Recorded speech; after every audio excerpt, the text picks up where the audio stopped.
Hola, buenas tardes a todos. Voy a empezar por hacerles un par de confidencias.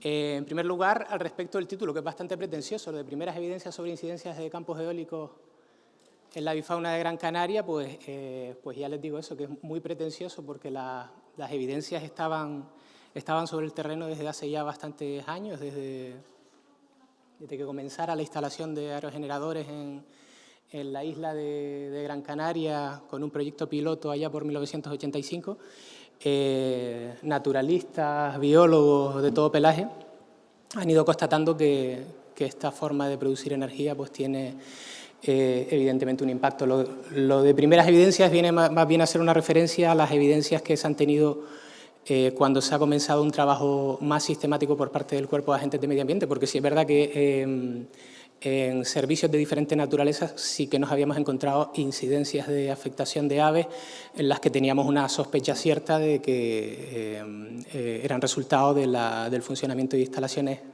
de generación de energía eólica.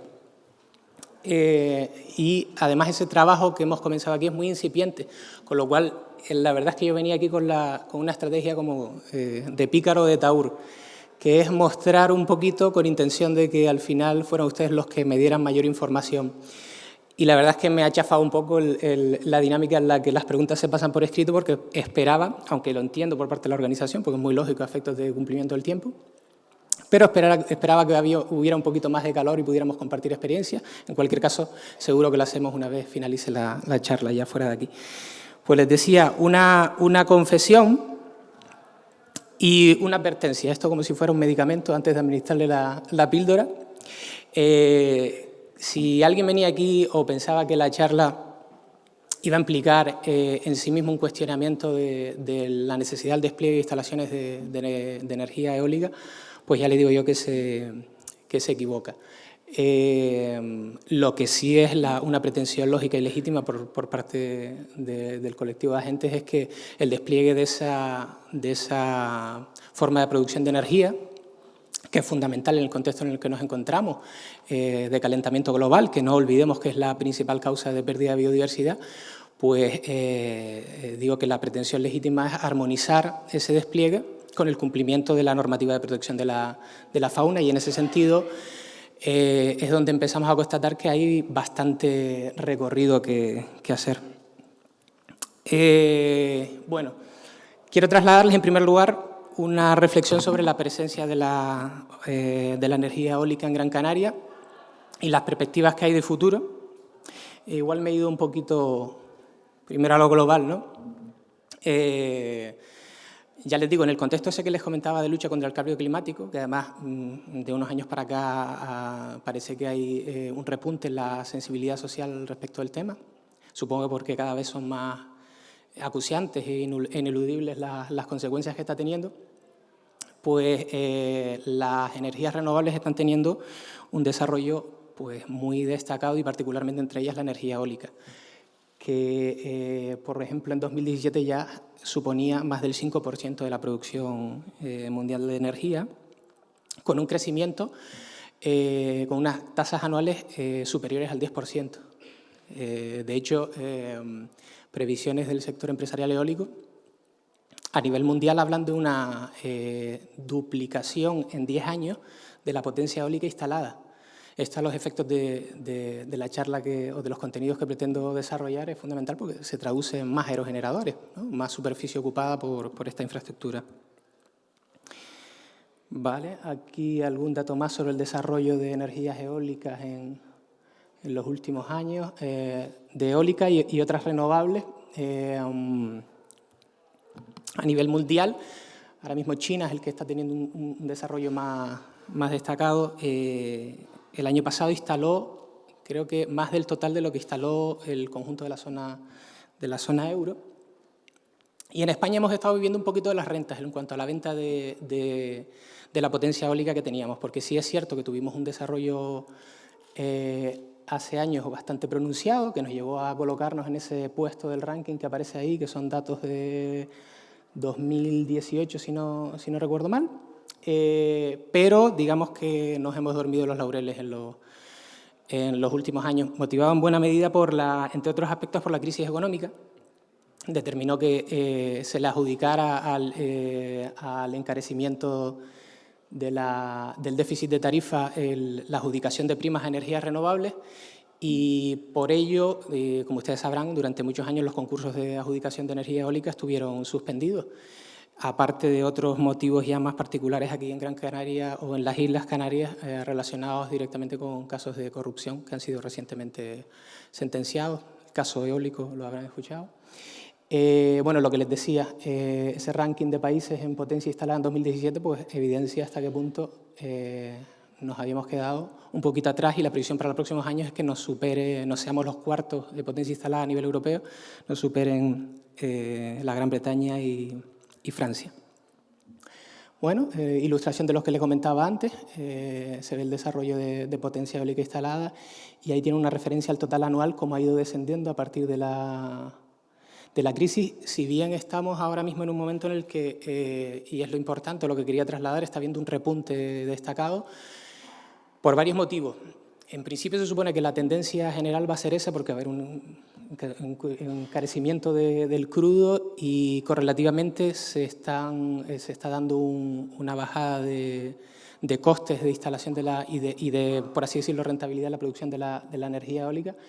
Pero aparte es que tenemos, digamos, metas volantes en el caso de la Unión Europea para 2020 y 2030 que imponen, digamos, el esfuerzo del despliegue de esas tecnologías por parte de los países de la Unión, aparte que a nivel planetario, por así decirlo, el Acuerdo de París, etc. Y en 2018 es que teníamos ya el 20% prácticamente el 20% de producción del mix español en eólica. Repito, toda esta vaina que les estoy echando al respecto de la implantación que tiene y las perspectivas, sobre todo, que es lo que me interesa más, a los efectos que nos importan es por el despliegue que va a haber de aerogeneradores, es decir, de mayor superficie ocupada. En Canarias tenemos digamos, una dependencia histórica. Los sistemas insulares tienen mayores dificultades porque es más costoso el despliegue de otras energías, ha sido más costoso el despliegue de otras energías de generación de energía. Y entonces, de hecho, existe una cuota específica para los sistemas insulares que prevé el favorecer el que estos entornos pues, tengan también ese desarrollo. Y como ven, de renovables, la eólica tiene la mayor presencia. Ahí pueden ver las diferencias con respecto al conjunto del Estado en Canarias, es decir, todavía la dependencia es atroz, aunque en los últimos 3 años en Canarias se ha producido un incremento bastante considerable en la instalación de eólicas, por los mismos motivos que les comentaba antes. Ahí tiene una gráfica, se ve la evolución, como les comentaba, incluso desde antes de la crisis, aquí en el caso de Canarias, otros motivos, también hubo aquí varios motivos. Motivos de impugnación de los procesos de adjudicación por casos de corrupción, también un recurso que presentó el Estado contra el decreto que regulaba en Canarias la instalación de parques eólicos, unido al motivo general que les digo a nivel estatal digamos, esa dejación en la apuesta por las renovables durante los años sucesivos al comienzo de la crisis económica. Bien, y ahí tenemos a Gran Canaria en el panorama de Canarias en cuanto a energía eólica. Y en la perspectiva que les comentaba antes, con respecto al conjunto de Canarias, ahí tienen datos que son en realidad del conjunto del Estado, que ya están un poquito desfasados. Yo creo que esos son de finales de 2017. Ya el número de aerogeneradores ha crecido un poquito y el número de parques asimismo. Y en Canarias, les decía, pues está ese repunte en los últimos 3 años que ha supuesto un incremento del 137% en el último año de instalación de potencia, un 90% en el caso de Gran Canaria. Bueno, pues esto se traduce en ese despliegue de campos eólicos en la isla de Gran Canaria, centrados fundamentalmente en la zona sureste de la isla, es la que tiene un régimen de vientos más propicio para la instalación de estos parques. Entonces ahí hay una concentración bastante elevada con unas implicaciones medioambientales que que veremos a continuación. Perdón, vamos a ver, ahí tenemos. 37 parques eólicos, de hecho ya hay alguno más también, y un total de unos 229 aerogeneradores aproximadamente. Bien.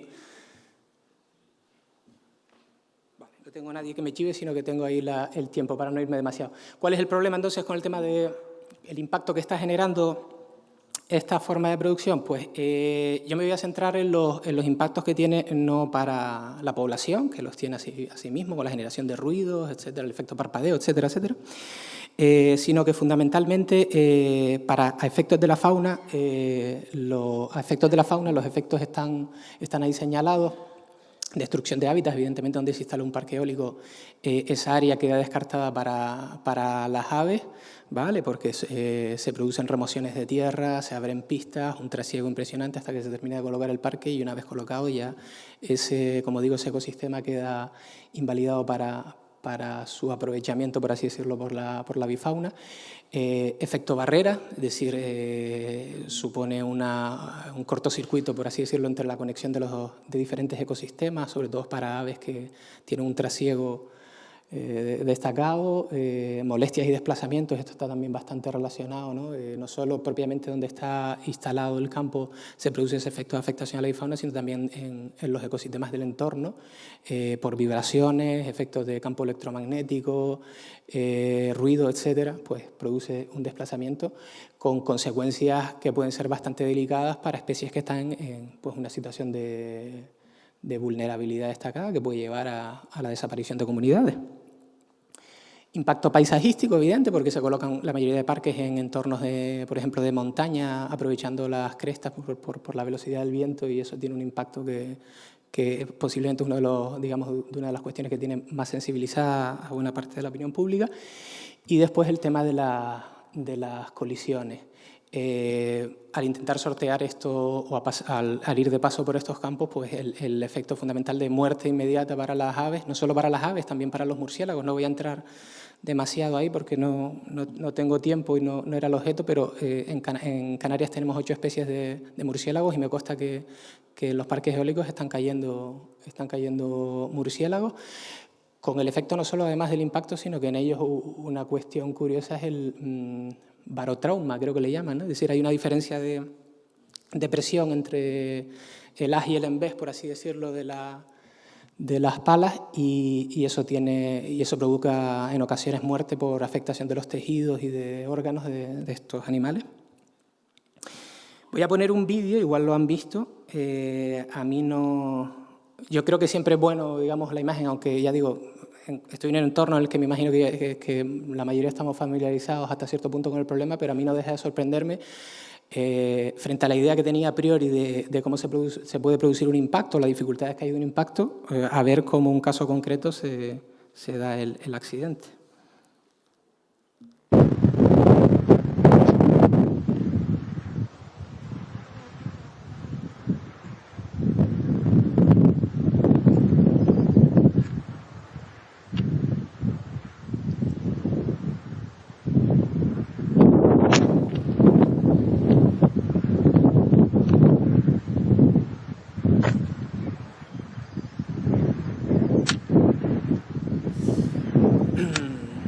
Bueno, como ven, se trata de un buitre. Eso fue un accidente que se produjo, creo que en torno al 2009, en la isla de Creta, en Grecia. Y digo que yo, la verdad es que lo veo una y otra vez y no deja de sorprenderme. Tampoco es que esté muy acostumbrado a la etología de los buitres, porque es una especie que no tenemos aquí. Sé que está teniendo un impacto brutal en la península, buitres leonados, etcétera. Creo que cifras de 1000 aves muertas, buitres leonados al año por campos eólicos. Y ya digo que frente a la idea que podía tener de que los accidentes se producen porque el ave, por así decirlo, está por allí de paso y en esto que intenta pasar y no calcula bien, pues ahí se ve como en el caso de esta especie se detiene en el entorno del aerogenerador hasta que termina cayendo. Sorprendente. Bueno, rápidamente, algunas cosas que sabemos sobre el tema de colisiones es que, en primer lugar, existe relativamente poco publicado, sobre todo para la potencia de las que le estaba instalada, de las que le estaba hablando antes, ¿no? Hacen falta más estudios rigurosos, cada vez aflora más información, pero todavía hace falta hacer aflorar mucha más. Víctor, sí. 10 minutos. Sí. La afectación va a depender, bueno, esto es una obviedad, una serie de concurrencias entre el emplazamiento y las especies presentes, ¿no? Hay emplazamientos en los que se ha identificado que es hay mayor incidencia y especies concretas que por el comportamiento también se cree que es así, a pesar de que cae prácticamente todo en aves. Es decir, la afectación está muy generalizada entre los diferentes grupos de aves. Los parques situados cerca de áreas utilizadas regularmente por un gran número de aves, para alimentación, reproducción, campeo, etcétera, pues evidentemente son las más peligrosas. Esto era de suponer. Y a ese respecto le quiero mostrar una imagen de la distribución de los campos de los aerogeneradores en Gran Canaria. Estos son los actuales, pero es que estos son los que están en proyecto. Y estos son las áreas protegidas de aves. Es decir, áreas, ahí fundamentalmente lo que ven en verde son áreas prioritarias, las que se derivaron del Real Decreto de 2008 relativo a áreas prioritarias o áreas de protección en el caso de líneas eléctricas, pero aparte se superponen ahí IVAs y cepas, y como ven el panorama en el sureste de la isla, pues es bastante eficiente. Me voy a aligerar porque si no, no llego. Aunque la mayoría de estudios se centran en efectos de los generadores en grandes rapaces, sí es verdad que, por lo menos en estudios en Estados Unidos, se constata que la mayoría de lo que cae es paseriforme. Claro, la dificultad además para constatar esas bajas, por así decirlo, porque son lo que desaparece más rápido. Aquí se produce un fuerte efecto de depredadores del entorno, eso lo vemos en Gran Canaria bastante, que hacen que, digamos, en los márgenes en los que se suelen realizar las inspecciones por parte de las empresas, aquellas que tienen plan de vigilancia y hacen un seguimiento, en el plazo de 15 días desaparece el 90% de lo que ha caído. Esas son las estimaciones. Aves hibernantes tienen tasas de mortalidad superior que las residentes. Esto deduzco yo que se trata de inmigrantes, asimismo, deduzco que se trata de especies que hacen un mayor tránsito y están más expuestas a tener el accidente con aerogeneradores. Otra evidencia, pequeñas tasas de mortalidad son críticas en el caso de especies que están en una situación ya de vulnerabilidad. Los compañeros de Andalucía nos podrían contar algo al respecto de la experiencia de los IRRE en lo que es el campo de Gibraltar y todos los campos que hay allí instalados. En Lanzarote y Fuerteventura se está intentando la ropa porque nos hemos gastado bastante dinero en proyectos LIFE intentando recuperar al IRRE y resulta que hay bastantes proyectos previstos para esas islas. Habrá que ver los estudios de impacto correspondientes, no quiere decir que necesariamente vayan a tener una incidencia, pero hay que estar vigilantes. No hay evidencia, efectivamente, esto también es bastante preocupante, no hay evidencia de que se produzca un efecto de habituación en las aves. Es decir, el descenso en la afectación que se puede estar produciendo es el que se deduce de la reducción que sobre las poblaciones está teniendo ese incidente, pero no porque haya una habituación del animal. Malas condiciones climatológicas lo van a poner más feo. Aerogenerados con fuste tubular presentan menos incidencias. Yo, la verdad es que tengo la curiosidad, aquí en Gran Canaria no tenemos con fuste de celosía. En Estados Unidos yo sé que hay bastantes parques porque abarata costes, en definitiva. No sé si en Península tienen aerogeneradores con celosía. Se supone que es porque allí se produce un efecto de posada en las aves y caen más. Parece hay también una clara correlación entre el tamaño de las estructuras y la incidencia que tienen sobre las aves, y esa es la progresión que tenemos del crecimiento, es decir, torres con hasta 5 kilovatios de potencia con altura. Pues ahora mismo tenemos un proyecto del mayor campo eólico a nivel mundial que se pretende instalar en Gran Canaria, y se están en pruebas con un modelo que tiene una altura de 160, cuando se alinea, digamos, pala con tal, y una envergadura de lo que es el rotor de unos 124 metros, es decir, una pala de esas tiene más envergadura que un Boeing 737. Luces instaladas en la parte superior para evitar accidentes de aeronavegación, pues atraen a las aves mayor incidencia. En un mismo parque no pueden haber modelinos. Esto también muy interesante, y voy abreviando. Hay que discriminar, en un campo de eólico no causan la misma incidencia todos los aerogeneradores, hay unos que se conocen como killers, que en función de la posición que ocupan, pues causan mayor incidencia. Los aerogeneradores situados en borde causan un mayor riesgo de colisión. ¿Y cuántas aves están cayendo? Hacer una estimación es complicada, hay poca información, hay muchas dudas sobre la metodología que ha seguido los estudios, solo se contabilizan muertes. Voy muy mal de tiempo. Solo se contabilizan muertes muertes, vale, solo se contabilizan, digo, las mortalidades que son localizadas, pero en muchas ocasiones no se aplican coeficientes en función de la superficie que se está rastreando, que no es toda aquella en la que pueden caer los animales, las tasas de desaparición de animales. Hay poca información sobre los paseriformes, cuando ya les indicaba antes que los datos parecen apuntar que son digamos, el grupo que tiene más afectación, y hay una gran variabilidad en la mortalidad en función de unos parques y otros. Estimaciones de CO BirdLife, 6 millones al año.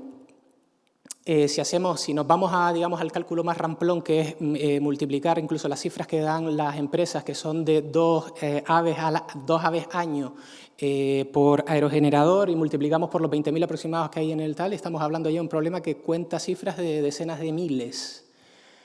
Es decir, si tenemos en cuenta que los tendidos, pues por ejemplo el Ministerio ha sacado un estudio que habla de 33.000 al año, en el caso del veneno, que son 9.000 al año, pues nos damos cuenta de la dimensión que puede estar teniendo este problema. ¿Y qué está pasando en Gran Canaria? Rápidamente. Hicimos consulta al Gobierno de Canarias al respecto de la información que le estaban remitiendo a las empresas por los planes de vigilancia ambiental y les dicen que incidencia cero. Pues nos quedamos, muchos de ellos o no estaban remitiendo información, decían incidencia cero, se puede imaginar la cara con la que nos quedamos. Bien, pues seleccionamos una serie de parques para hacer, por así decirlo, un muestreo de lo que podía estar cayendo, a pesar de que existe planificada la continuación de esta inspección, pero ahora mismo, digamos, la fuerza de combate la tenemos centrada en líneas eléctricas, somos 20 agentes, hacemos lo que podemos, pero en esta primera cata, ahí tienen los parques a los que hicimos visita. Y les voy a explicar la metodología. Nos situamos en el parque correspondiente, trazamos un perímetro en el cual vamos a hacer el rastreo. En el caso nuestro ha sido, ese más o menos un estándar, pero nuestro rastreo ha sido mayor, por lo menos en la parte de azotamiento, hasta 100 metros. Establecemos una línea hombre y hacemos una batida. El perro se queda atrás por el momento. Hacemos una batida con línea hombre, aflora lo que aflora. Lo señalamos porque a continuación vamos a tirar mano de los compañeros Tirma y Tufi, a las compañeras Tirma y Tufi, que son las que tienen más olfato del cuerpo, y vamos a hacer un rastreo de toda la zona con esos perros. Siempre es un complemento, es decir, los perros, por ejemplo, no van a detectar restos óseos ya muy degradados, pero sí que van con el aporte, digamos, del olfato, nos van a hacer aflorar, sobre todo en entornos en los que puede ser difícil, porque el medio lo dificulta, la localización, por la vegetación y demás, pues nos aporta bastante el animal, ¿no? Montaña de San Francisco es uno de los parques, 5 áreas generadores donde hicimos el rastreo. Ahí tienen los puntos donde cayeron, área prioritaria, como les comentaba, ahí tienen la ubicación del área prioritaria. Animales que hay, es decir, animales en atención a los cuales se ha declarado esa área prioritaria. Halcón Tagarote, tienen por ahí tienen también, perdón que estoy un poquito nervioso, Alcaraván, efectivamente. El número de especies, decir, lo que encontramos ahí, lo que cayó, algunas imágenes, eso es un cernícalo seccionado por no sabemos si seccionado por la mitad o si eso fue efecto de la depredación. Vale, un cráneo de cernícalo. Restos muchas veces se encuentran muy degradados porque es una zona en la que se produce una degradación muy rápida, hay cambios de temperatura muy fuertes y los cuerpos degradan muy rápido. Llanos de Juan Grande, otro de los campos que hicimos batida. Ahí tienen la ubicación con respecto a áreas de protección. Y lo que cayó, 22 muestras recogidas, cernícalos, tenían por ahí también una lechuza, paloma bastante. Bueno, esto es para recordar Víctor, nuevamente. último minuto. Venga, la distribución, vamos para adelante, algunas imágenes, la lechuza, otro campo, lo que cayó, me voy a ir para adelante, no me da tiempo. Al final tengo los datos todos reunidos, ¿vale? En definitiva, aquí es destacar pues, que están los emplazamientos, fundamentalmente los emplazamientos, con independencia del número de restos o de muestras que se recogen, los emplazamientos tan delicados en los que están colocados los... Pues ahí tienen la cifra total de ese, digamos, muestreo que fue hecho en 4 campos esa información se le dio traslado al Gobierno de Canarias, propició una reunión, entre otros aspectos se trató la incorporación de los agentes a los condicionantes de las declaraciones de impacto a efectos de que existiera la obligación de comunicarnos lo que va cayendo y qué puede aportar nuestro trabajo, en definitiva, hacer aflorar información derivada. Yo creo que esto es la cuestión fundamental. Es decir, más allá de la aplicación de la legalidad en sí, es el afloramiento de información que derive de la vigilancia que podamos estar haciendo, coadyuvando así a que el condicionante ambiental de las declaraciones de impactos para los campos futuros tenga en consideración cifras reales del impacto que está teniendo esta tecnología, favorecer la implantación y desarrollo de medidas de protección, evidentemente, es decir, que el órgano ambiental correspondiente modifique el condicionante, garantizar el cumplimiento de la normativa. Ahí hay la posibilidad o perspectiva de una red de seguimiento, un trabajo similar al que se está haciendo con líneas eléctricas. Favorecer la participación en la fase de información, es decir, ese afloramiento de información va a tener efectos para múltiples agentes que pueden tener conocimiento de ese impacto y tener participación para unas declaraciones de impacto más ajustadas a la realidad, y mejorar la elección de los futuros emplazamientos. Bueno, pues se comió el gracias. Pues apresuradamente eso es lo que les quería contar. Muchas gracias. Gracias.